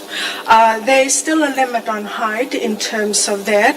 I think in the medium density we go to 12 meters, which allows for 3 stories. And in the general residential, I think we were 10 meters high. Councillor Goodwin. So that change in the minimum lot sizes for rural land, is that, I'm just surprised that sort of sounds new to me. And is that, I would have thought that would normally come in public excluded until it was. I think it's going to be, it's not yet announced, is it? No, it's coming out, but these are the main changes that we are making. Just announced. Okay, yeah. Sorry, That that was part of the hearings in terms of that, and those were the decisions that they've come out with. They were publicly discussed, okay, so not a problem. I see your point. Just seems a bit odd. It's a Councillor Johnson? Yeah, can I just ask a question with the changes to density? If someone's bought previously and there are covenants in place, are those covenants affected, or is it changes in density for future development, or can the covenants be overridden? It will depend on what that covenant is and how it's been placed. I don't know what you Because it's a problem with Ardsley Park, isn't it? yeah. So how does the new density laws or changes, how will they affect that development? That's Too hard a question? Yes, I think so, Enzo, but we can come back to you on that, because it's that covenant was placed by the developer, not the council. Yes, I understand In that. terms of that, and the council, when it was approving that subdivision, could not consider that covenant because it was a private covenant between all the owners there and not a council one. I understand that. Yeah, so that's why we couldn't consider that density component in there, and that's why it's now gone to an higher court to consider. Okay, you've answered the question. Yeah. Thank you very much. Can I just add that in terms of Councillor just that all the information were in the submission, it was open to the public, and the decisions for that are actually on the website. It's now that the committee has now made a decision whether to accept it or not. Somebody prepared to move the recommendation. We received the report. Moved Councillor Holmes, seconded Councillor Tuta. Any further discussion? All those in favour, please say aye. Carry. Thank you very much, Shane and Christine. We then go to page 220, the infrastructure and asset. Sorry. Gary, sorry. I thought we hadn't got to the corporate planning. I did have a query about that. I just finished after the district plan. Was the corporate planning economic? And, it's just a few more pages. Environment. Okay. Policy. So maybe should we just have quickly each of your department leads? Absolutely. Jump up, do a very brief summary of this, and then we can do questions at the end. That might be easier otherwise. So let's do that, okay? Charles. Sure. In your plan. So we save our questions to the end. It might be otherwise we're going to have a whole lot of staff sitting here. Kia ora. So corporate planning, just a quick update that the annual report is in track. I think David's already presented to you today. Audit has just kicked off and we're still working to get that through till the end of October. Annual plan, we're just doing the initial sort of timelines and starting to look at our timeline for that coming forward. And just with the development plan, just noted there that we have started some early engagement. We're just coordinating some of the bigger engagement pieces with the community. So that will be, you'll see those sessions and a timeline for that rolling out very shortly. Matt, did you want to speak to the infometrics? Just take questions at the end,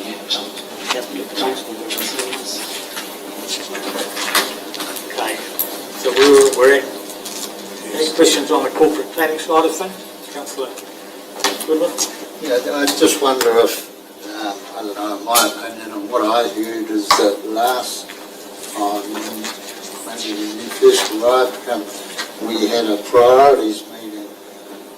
We tried to get it a bit earlier, it wasn't as early as it could have been, but I'm just asking that that process could be incorporated in the next annual plan. Yeah, it's organised, I think, for late December and early February. We've already got that planning sort of with the new council so that we can look at priorities and make sure. You know what I'm saying? If it's early February, we're going to hear, so it's too late to change this. It's never too late on the 3rd of February with a brand new Never council. too late. Sorry, I didn't hear that. Can you say that again? I just record that. Okay. Okay, any questions? Mine was actually the same question. So I feel we're a little bit out of sync here because we're not quite flowing as what we would. Can I just suggest that our staff read the components of the report, only highlight very briefly, and at the end we'll have questions, if that's okay.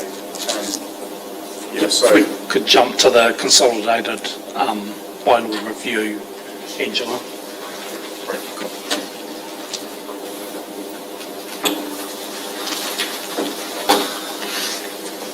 ora again. I'm going to be really quick because you've already dealt with at least one page of mine, which is the consolidated bylaw. You've done that, so tick. Two other bylaws that we talk about in the activity report. One is the Masterton alcohol control bylaw. So a review of that bylaw is due, and it will be revoked in the middle of December if not re-adopted or amended before then. We had hoped to bring Council a revised bylaw and statement of proposal in October this year. However, there is a significant proposal on the table, and it came from the Council and also from Police, which is to investigate the permanent alcohol bans at peak times at Castle Point and Riversdale. And we felt that that proposal we needed to do it real justice with great consultation. So what we're doing instead is we're coming to Council in October to ask for if Council would agree to re-adopt the current bylaw for a year to allow us the time to do that proper consultation next year. The other bylaw that is mentioned in the activity report is the Wairapa Solid Waste Management and Minimisation bylaw. We're at the very, very early stages of working out what we might need to do, if anything, to make changes there. And we'll be talking to our other councils soon about what needs to happen there. Two other items in the policy part of the activity report. One is the risk management policy, which I think you already know about, that we are planning to bring a draft policy to Council's Audit and Risk Committee in the new triennium for discussion, and then a bit of co-design, and then bring back a final report for approval later on. And the last thing is the council appointments and remuneration. So council is required under section 57 of the Local Governments Act to have a council appointments policy. This is under review, it's time for review, and it will be considered by the council early in the new triennium. The scope of the policy we're suggesting will be broadened to include not just council organisations such as Cobblestones and Destination Wairapa, but also council advisory groups and any external representatives to council committees such as the Audit and Risk Committee. And we're also offering you options around remuneration. Thank you. And then just a quick one, all governments, we take that as read, I suppose. Yeah, excellent. So we're open for questions now. Okay. Matt, dark skies. Just a question, you say that we're entering the final tranche of that work. If you could just give us an update as to when you're hoping that will be completed and what the next step will be when it's done. So over this winter we've made really good progress on mapping our public lights in Masterton, so that's close to being completed now. We've just got some of our lights, unsurprisingly, really quite old, so we're having to go back and revisit those, work out what type of lights they are, etc., just to document those. So that's almost finished. We're doing dark sky recordings now, so that's recording essentially how dark the sky is at new moon. We have to do, we think, through till about March of next year of that, and we're hoping once we've got that far we'll be able to submit our application. So it's essentially just tying up some loose ends now and just making sure we have a good tranche of data. Did you see the article in the paper this morning on NASB? So I did, and we've had some discussions with Tanui about them potentially looking at exploring that as becoming a dark sky community, because they would be in a position where they can do that. It would be relatively easy for them, so there has been some interest shown already. A good tourism driver. Especially for them out there, yeah. And then once you apply for the final certification, do you know how long that process is? So I've been told that because the IDSA is largely American and heavily bureaucratic, it can take some months, but hopefully because we're just applying for an extension, it might be shorter. And we've also been advised that Tararua, particularly Southern Tararua, might be interested in joining the reserve as well. So I've offered to provide them advice on the application process alongside the Dark Skies Association, obviously with Pukaha being right on the border there with Tararua and Masterton district, and being a potential really jewel in the crown for dark sky activity. Awesome. Yeah. Okay, thank you. I've just got one other question, not from that though. Just on that council appointments and remuneration policy, we were revisiting some of the committees and everything. Obviously what committees are relevant and which ones will continue would be one of the first exercises in the new triennium. That's right, yes, yep. So will this come in after that, once that's been decided what committees we have? So I can answer that, Councillor, if that's all right. The aim is to have a policy that is neutral, so it doesn't mention which committees would be relevant. Yeah. Yeah, I understand. Yep. Thank you. Any further questions, Councillor Leon? Just, one from Matt around the dark skies again. Obviously, with the government throwing $70 million to the nation for tourism and etc., there's a little area in there that we could possibly reach out for some funding. Are we doing that as a massive approach? Are we going to put some applications in regionally? Like, is there work happening in this area? So the Dark Sky Steering Group, we've been doing a lot of work over the past couple of months at getting kind of ready for any of that. So the announcement, I think it was a couple of weeks ago, was on major events, and I spoke to the chair of the Destination Wairarapa Board, and we didn't have anything that fits that, but he's been told there's some more things coming. So we're in a space where if central government funding is made available, we definitely have some things that we can push forward to apply, essentially, whether we're successful or not. Yeah, the majority was for events, but there were some little... And they went through it and assessed the criteria, and there was nothing in the Wairarapa at the moment, but yeah. Thank you. Any further questions? Yeah, okay. Development plan. Thank you for the report. Just, I'm conscious of the enormous influence and constructive ability of iwi and our commercial entities to play a role in that. So just double checking and just interested in understanding what engagement will occur with the iwi, and particularly in commercial arms.